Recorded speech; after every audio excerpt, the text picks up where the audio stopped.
台中泰安的烟火季今仔日起鼓，后里泰安派出所附近的烟火是大开，吸引济游客到场，拢赶紧甲烟火翕相留作纪念。警方早时就伫附近的路口开始交通管制，整体的交通也算是顺利。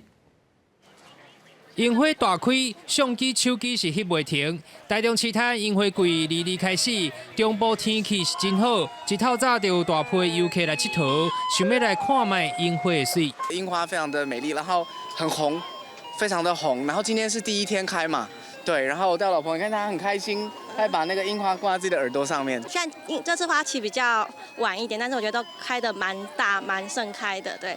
然后也希望就大家可以过来多看看这些樱花，蛮漂亮的。有上水派出所之称的大甲分局泰安派出所，四周围的八中英，伫咧环境的用心照顾之下，当年烟火季拢会当吸引大量的观光客。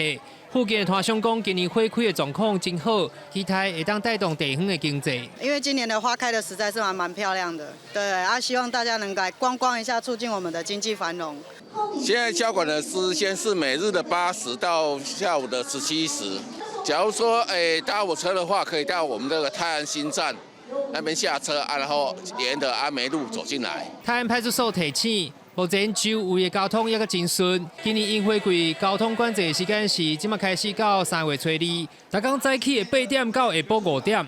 自行开车的民众会使由中华东路、安梅路入去，拄到管制路口要听环境的指挥。民众也会使坐大众运输工具，搁再行行人管制区入来。